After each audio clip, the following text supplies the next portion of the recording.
A aura é uma espécie de halo luminoso, um conjunto de radiações que circunda e interpenetra todo o nosso complexo fisiopsíquico.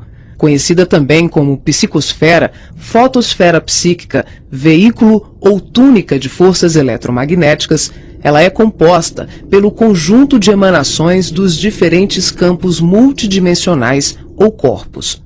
Apresentamos aqui uma visão total de sua forma ovalada, onde temos o corpo físico, o duplo etérico, o corpo astral, o corpo mental, o corpo causal e os centros de força. Através da animação em 3 dimensões, podemos notar com maior clareza que a nossa aura não começa na superfície do corpo físico. Ela é formada por camadas, conhecidas como campos sutis ou campos dimensionais. O corpo físico é a parte mais interna do nosso complexo. As camadas mais externas e sutis revestem e interpenetram todas as estruturas das camadas mais densas. O corpo mental envolve o corpo astral, o duplo etérico e o corpo físico. Na cor amarela, vemos a aura mental, de cor rosa, a aura astral, e na cor azul, o duplo etéreo. Essa atmosfera fluídica envolve todo o nosso sistema físico, revestindo os órgãos, tecidos e células com energias vitais, astrais e mentais. Dessa forma, o pensamento circula por todos os escarninhos do nosso sistema orgânico e psíquico. Na medida em que pensamos, automaticamente alteramos o nosso campo celular. Todos os estados de bem-estar ou de enfermidade são consequências dos conteúdos mentais e emocionais. Sua multiplicidade de cores, suas formas e alterações, quando analisadas e estudadas, podem indicar os estados de saúde e emocional do ser humano.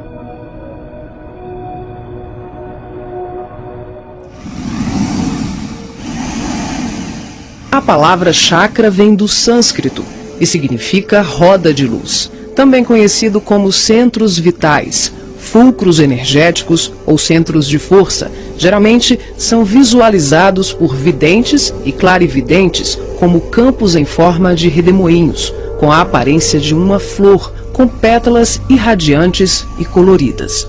O nosso corpo é regido por esses centros, que vibram em sintonia uns com os outros ao influxo do poder diretriz da mente, estabelecendo um veículo eletromagnético no qual o pensamento vibra em circuito fechado antes de exteriorizar-se. Cada célula do nosso corpo pode ser considerada um motor elétrico ou diminuto centro vital. O complexo humano é formado por centenas de chakras, que são classificados como mínimos, menores, maiores, secundários, principais e primordiais. Esses centros de força desempenham diversas funções, dentre elas a de reger as atividades fisiológicas dos órgãos a eles relacionados. Levando em conta as várias escolas que estudam o tema, definimos como primordiais 10 centros: o coronário, o cerebral ou frontal, o ágina, o laríngeo ou da garganta, o cardíaco, o gástrico ou solar, o esplênico, o umbilical, o genésico ou sexual e o fundamental. Na animação vemos a parte anterior e posterior de cada chakra, que juntas formam um só órgão.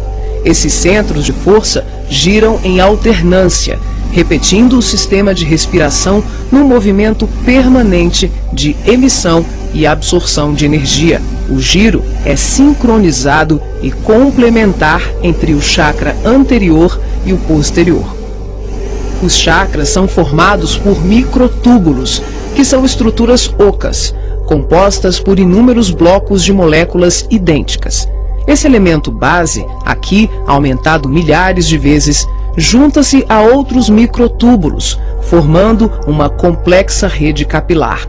São microtúbulos menores que se inserem em microtúbulos maiores, num processo sucessivo. São justamente esses microtúbulos de diversos tamanhos que dão ao chakra a aparência de pétalas.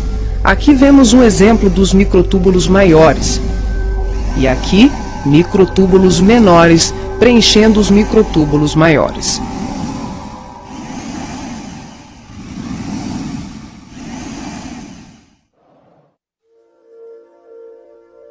Assim como os chakras, a aura também é formada por microtúbulos, que podem ser vistos com maior precisão no duplo etérico. Os microtúbulos se afunilam, ficam cada vez menores e penetram os poros das membranas celulares. Como os citoplasmas das células é constituído em grande parte por água, que é uma das substâncias mais suscetíveis à magnetização, podemos concluir que o nosso bem-estar ou os nossos males físicos são frutos da nossa forma de ser e pensar. É assim que as vibrações positivas ou negativas geram saúde ou doença em nossas vidas. Tudo é resultado da direção e da qualidade que damos às nossas correntes mentais. Nessa animação, vemos através da aura e dos corpos. Os chakras estão ampliados e representados como lunetas se expandindo. Podemos observar o sincronismo das camadas mais externas com as mais internas. Temos os campos ligados ao corpo mental em amarelo, ao corpo astral em rosa e ao duplo etéreo em azul. Os centros de força das camadas superiores envolvem completamente os centros das camadas mais densas. Cada parte da luneta está contida na outra. Os microtúbulos maiores são preenchidos pelos menores.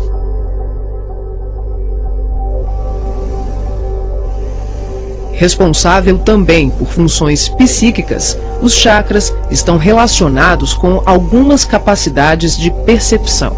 São núcleos importantíssimos em vários processos mediúnicos, formando uma rede complexa de assimilação, armazenamento e emissão de vibrações ou energias mentais ou sutis.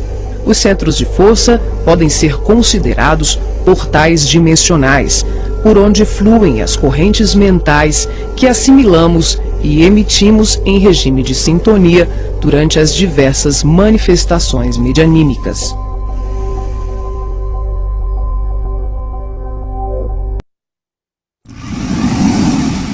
Vemos agora os chakras relacionados aos seus respectivos órgãos.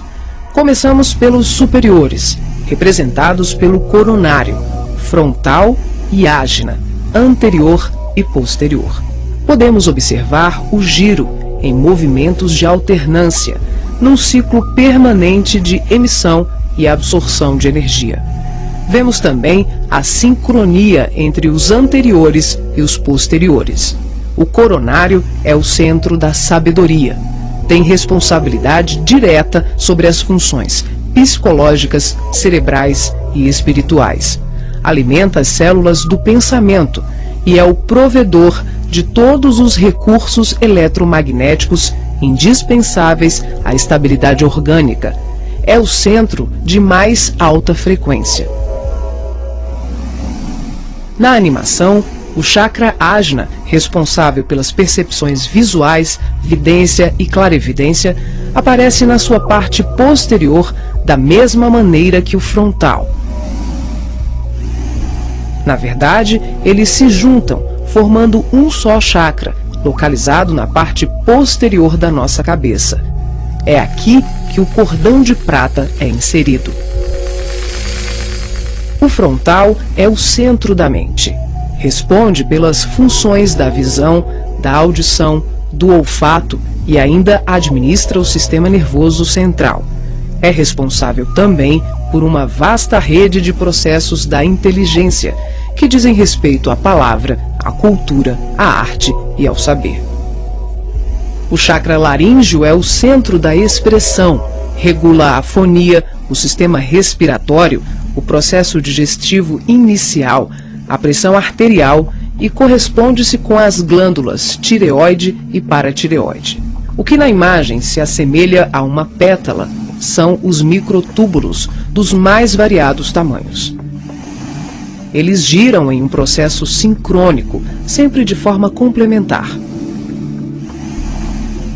O cardíaco é o centro do sentimento. Vemos a sua feição posterior e anterior. Ele sustenta os serviços da emoção e do equilíbrio geral.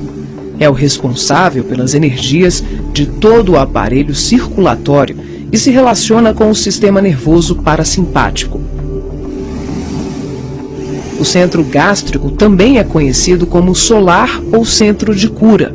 Um chakra de baixa frequência, o gástrico é uma das mais ativas usinas de fluidos vitais para exteriorização. É responsável pelos processos digestivos e grande parte do metabolismo, atuando vigorosamente sobre o estômago e órgãos envolvidos na digestão. Dentro desses microtúbulos ocos, temos outros microtúbulos ocos. O chakra esplênico é um dos mais importantes. O centro do equilíbrio é também uma grande usina de fluidos. Ele regula a distribuição e a circulação adequada dos recursos vitais em nosso corpo. A feição de pétalas que vemos nessa animação é por conta dos microtúbulos maiores. O umbilical completa as funções do gástrico e do esplênico. Na sua parte posterior, ele é menor. Nós ampliamos para demonstrar de forma clara como esses chakras se interagem. O genésico, conhecido também como chakra sexual, é o centro das formas e elevação. Exerce grande importância nos processos genésicos. Elabora densos campos fluídicos que, quando bem canalizados, podem propiciar vigorosos potenciais energéticos no campo do amor e da criatividade. O chakra fundamental trabalha como se fosse o posterior do coronário.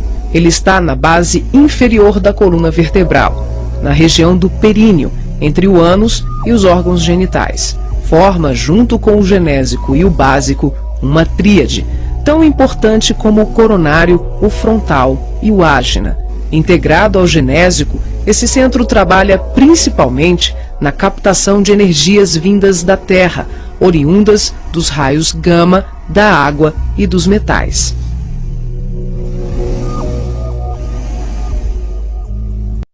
Nessa animação, representamos o processo de desdobramento dos diferentes corpos. Vemos aqui a projeção ou saída dos corpos sutis do homem. O corpo físico permanece. O duplo etérico, o corpo astral e o corpo mental se exteriorizam. Os fios coloridos dão enfoque ao funcionamento dos cordões fluídicos, que são os responsáveis pela interação entre os corpos. Para ressaltar os fluxos mental, emocional e vital, subdividimos o cordão de prata, que assimila todos os fluxos em 3. O cordão de prata propriamente dito, que liga o corpo físico aos demais corpos sutis, aqui representando apenas o fluxo mental. Em amarelo, o detalhamento do fluxo emocional.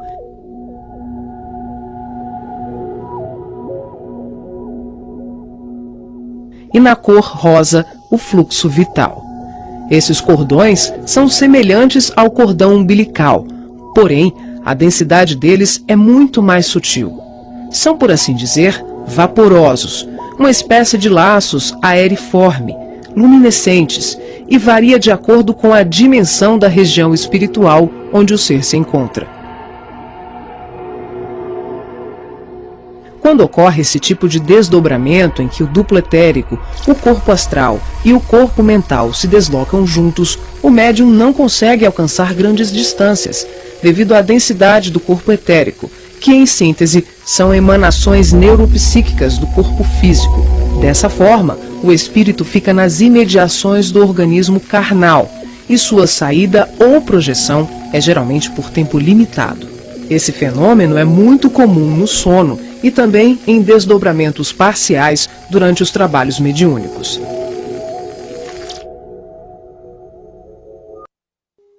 Nesse exemplo de desdobramento, a projeção se inicia com a exteriorização dos 3 corpos sutis, o duplo etérico, o corpo astral e o corpo mental. Em seguida, O passivo devolve ao corpo físico os eflúvios vitais, conhecidos em seu conjunto como duplo etérico, que tem como uma de suas funções assegurar o equilíbrio entre a alma e o corpo de carne, garantindo o calor indispensável à colmeia celular.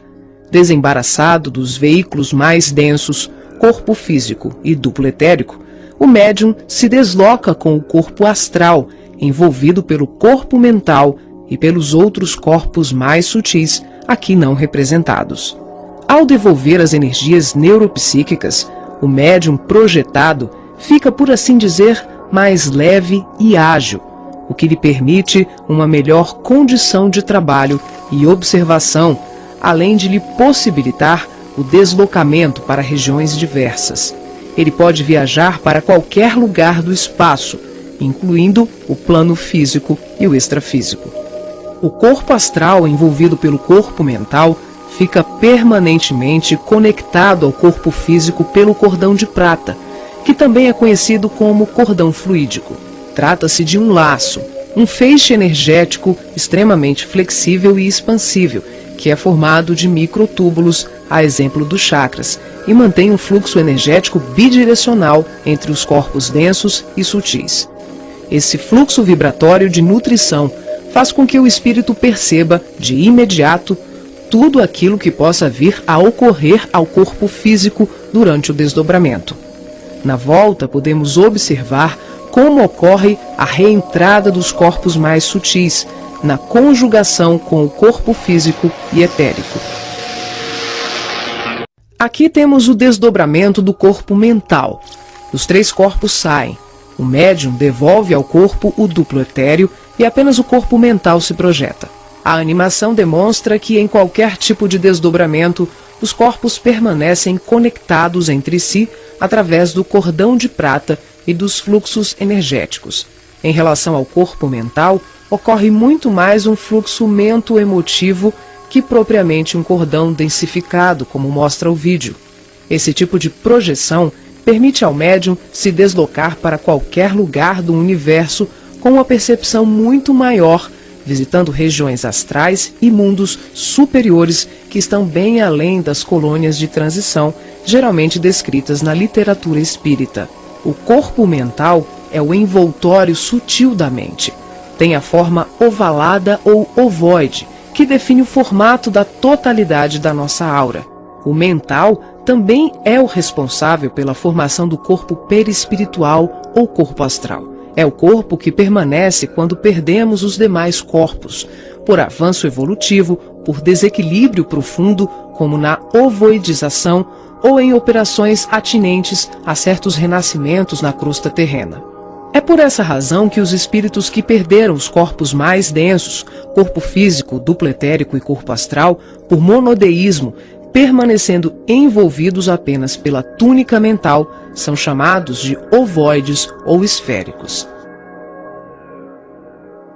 Essa animação exemplifica como se dá a interação por expansão da consciência, sem que haja nenhuma dissociação dos corpos densos e sutis. As percepções dos mundos astral e mental, além das comunicações mediúnicas especiais, como a recepção de correntes de pensamentos, podem ser realizadas sem que haja o desdobramento de nenhum dos nossos corpos. Esse fenômeno se manifesta pela expansão simples e ampla da consciência.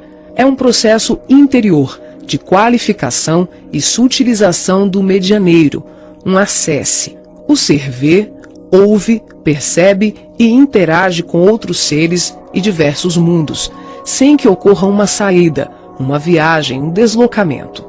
O espírito pode estar em vários locais ao mesmo tempo e perceber, tomar conhecimento de tudo o que o cerca e tudo o que o envolve a grandes distâncias.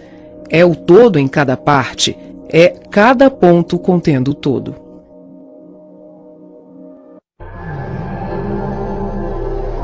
Nessa animação, visualizamos os espíritos revestidos apenas pela túnica ou corpo mental, após a perda do corpo astral ou perispiritual, quando tomamos a parte pelo todo. São denominados de esferoides ou ovoides. tristes mentes humanas sem apetrechos de manifestação, verdadeiros fetos ou amebas mentais, que são utilizados por mentes criminosas e perversas em processos obsessivos, tecnicamente organizados, tanto em relação aos desencarnados como encarnados.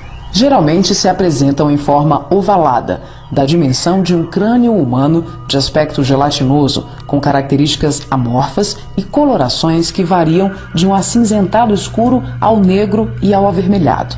A perda do corpo astral ou ovoidização são atinentes a vários processos, que vão da reencarnação à sublimação do espírito. Aqui, focalizamos o sentido inferior dessa ocorrência, quando a personalidade desencarnada continua no além-túmulo, o cultivo das ideias de ódio, vingança, autodestruição, culpa, egoísmo, apego vicioso, gerando uma fixação monodeística que é a tendência da consciência de fixar o pensamento em uma só ideia, provocando alterações fisiológicas e anatômicas no veículo perispiritual. As partículas mentais circulam em circuito fechado pelo campo da aura e são absorvidas pelos chakras, provocando a assimilação de forças degradantes pelas células perispirituais, que passam a operar em regime de desequilíbrio, até que pela repetição incessante e de longo curso de tal mecanismo, o ser gasta, por assim dizer, o seu corpo astral ou perispiritual, ficando revestido apenas pelo corpo mental. Como a mente é o fundamento organizador de todos os nossos tecidos grosseiros e sutis, as cristalizações do pensamento em circuito fechado, em verdadeiros processos de auto-hipnose, de ondas negativas, de ódio, mágoas e diversos outros sentimentos de baixa vibração, acabam gerando uma atrofia do corpo espiritual da criatura em desequilíbrio, perdendo temporariamente o desenho humano. Os ovoides, quando são atraídos e localizados por mentes perversas no campo da aura de encarnados ou desencarnados, passam a viver em regimes simbióticos com suas vítimas, absorvendo-lhes as forças psíquicas em movimento automático de sucção, à semelhança de vários parasitas encontrados na natureza, levando à desorganização das estruturas psíquicas daqueles que lhes sofrem ação doentia. Dependendo das parcelas de créditos e débitos entre os litigantes de tão triste quadro, as relações vindicativas podem se prolongar para além da morte física do hospedeiro. Essas obsessões dolorosas não são ocorrências raras, mas processos comuns provocados pela ignorância e paixões daqueles que permitem enovelarem-se nas teias do ódio e da vingança. O caminho dos ovoides, em tão triste condição, é a esfera do recomeço, as reencarnações na crosta terrena ou em setores outros de vida congênere, tal qual a semente destinada à cova escura para trabalhos de produção, seleção e aprimoramento.